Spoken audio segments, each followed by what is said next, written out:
They say grief changes you, but I never imagined it would lead me to a place where I questioned my own sanity. 6 months ago, my world ended. My wife, Sarah, the love of my life since high school, was gone.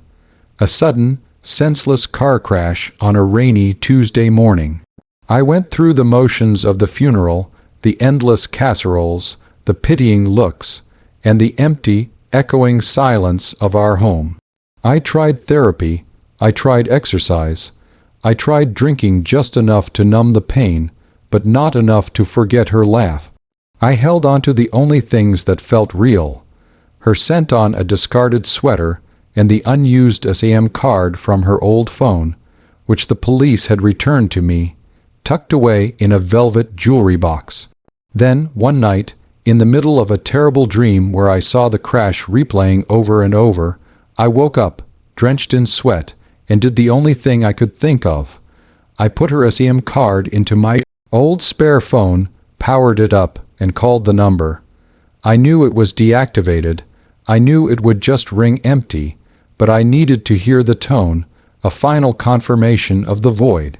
It rang once, then twice, and then, on the third ring, a voice answered. It wasn't static. It wasn't a voicemail. It was a soft, trembling whisper, and it said 2 words that shattered my reality. Asterisk asterisk, I'm alive. Asterisk asterisk, was I losing my mind?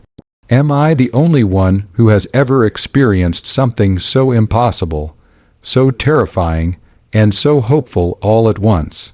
Tell me, if your greatest loss suddenly called you back from the dead, would you believe it? My story with Sarah wasn't some whirlwind romance. It was a slow, steady burn.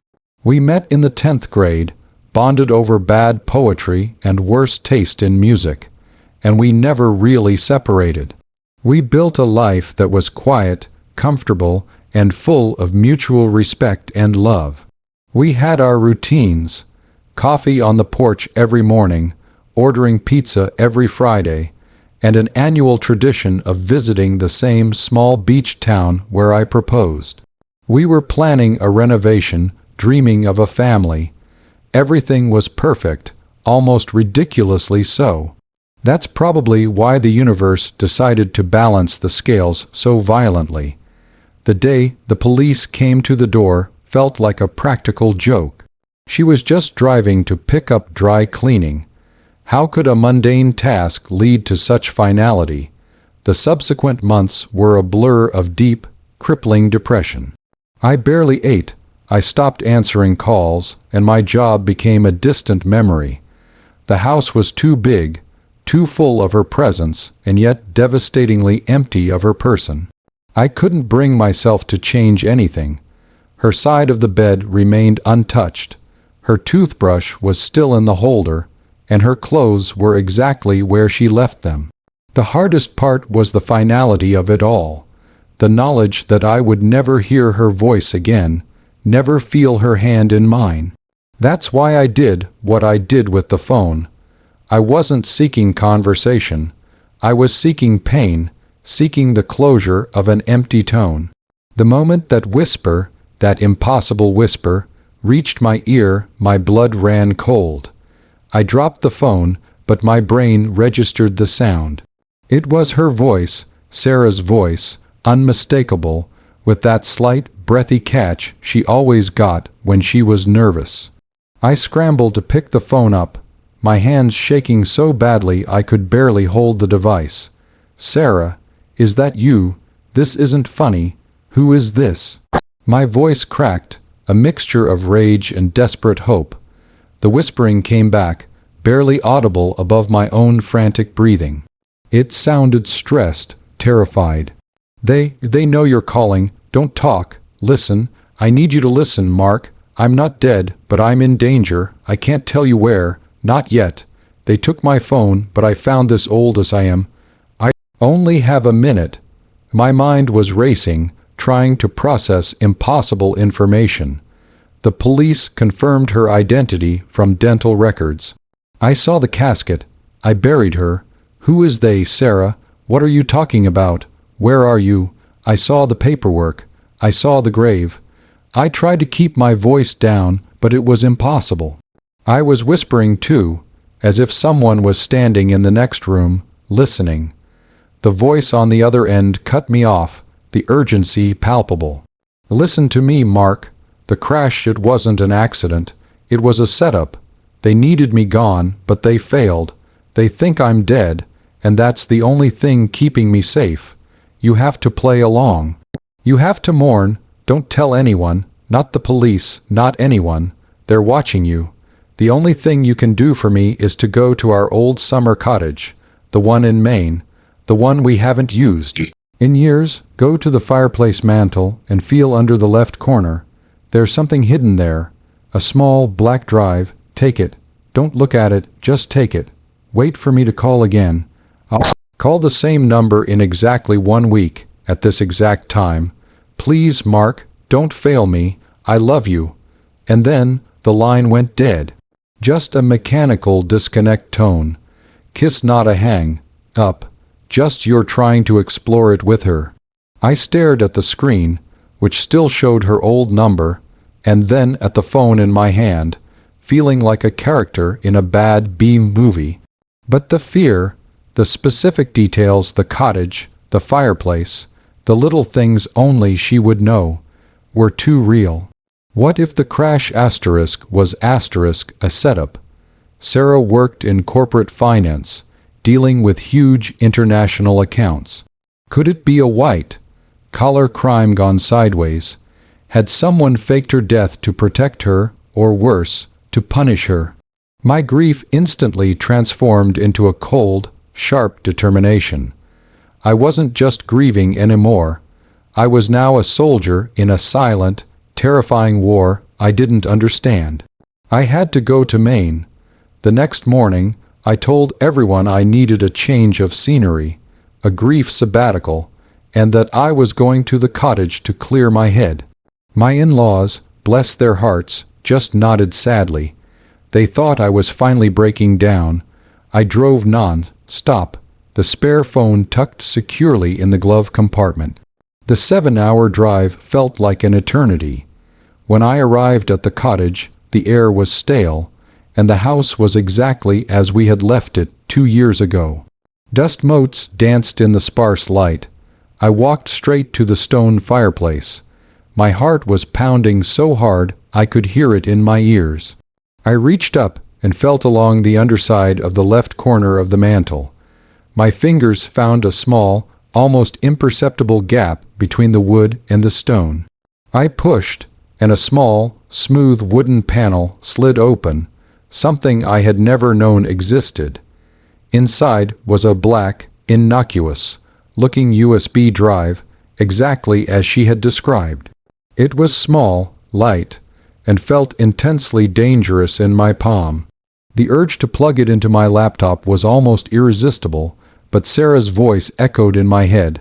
Asterisk asterisk, don't look at it, just take it. Wait for me to call again.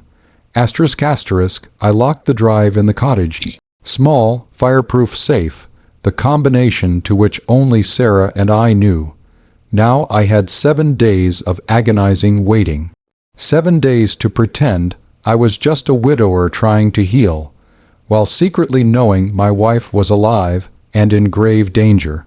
Every car that drove past the cottage, every shadow, every unexpected sound became a threat.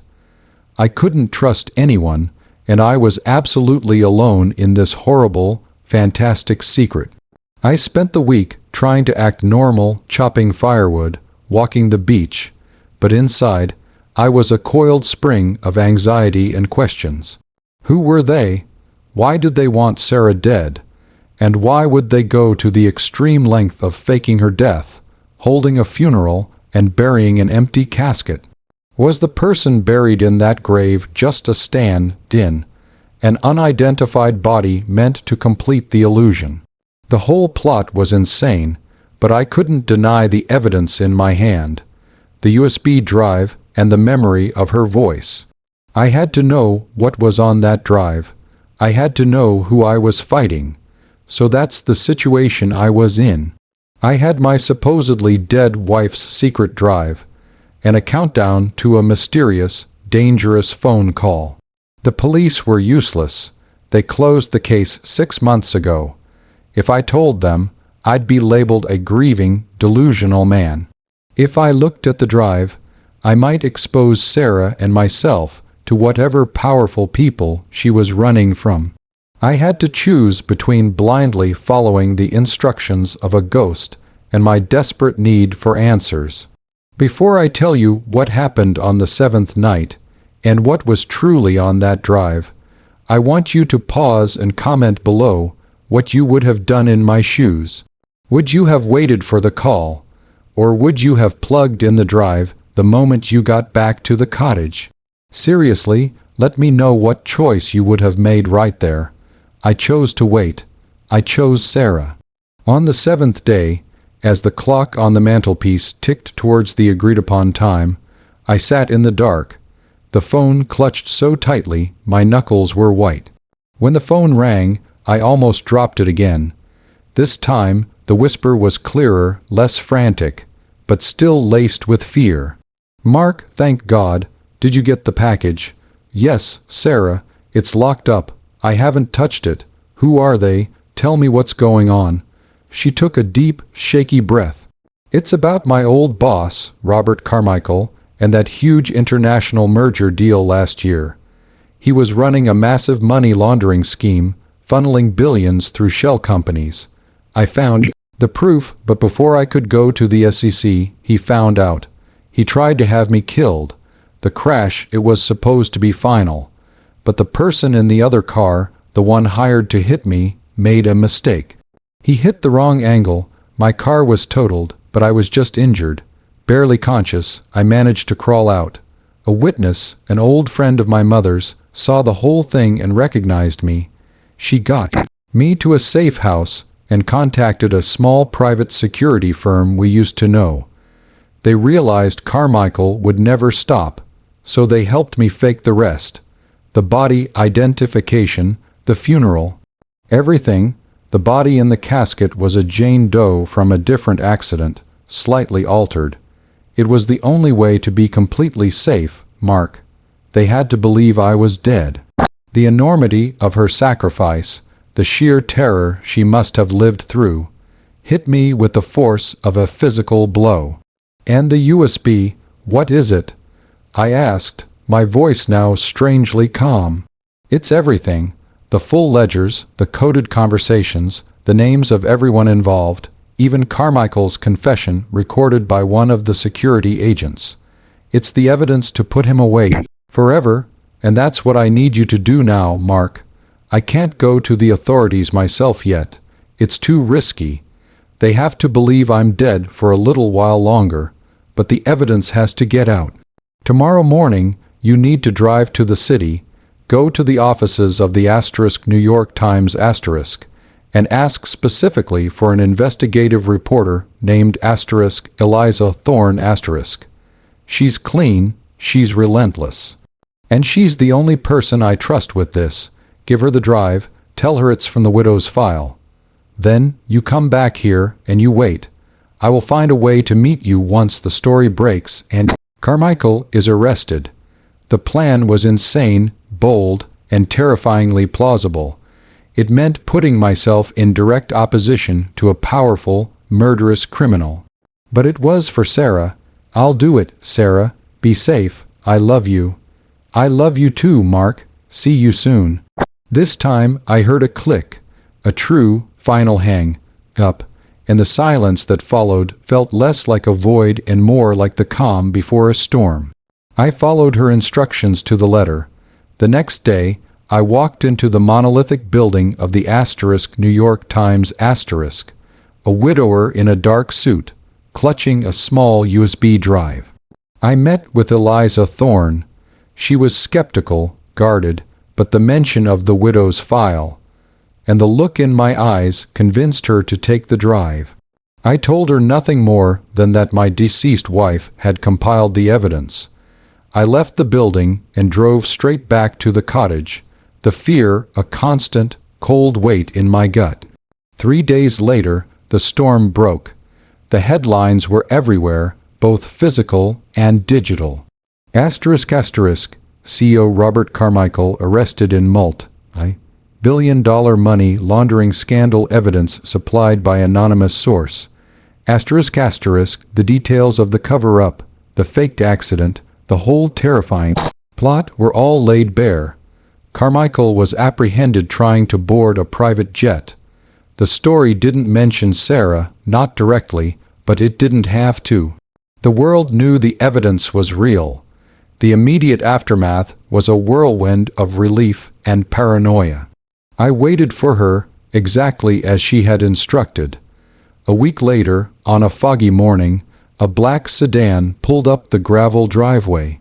A tall, serious-looking man got out and opened the back door, and there she was, Sarah.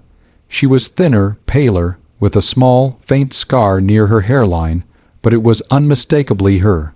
She ran to me, and I ran to her, and we met in the middle of the driveway in a hug that was so full of relief and love it almost buckled my knees. The security firm had kept her safe, waiting for the arrest to be confirmed. They drove her to the cottage for a final handover before they went their separate ways. It turned out the person buried in the cask, it was a homeless woman with no immediate family. The security firm had created the fake dental records to match Sarah's.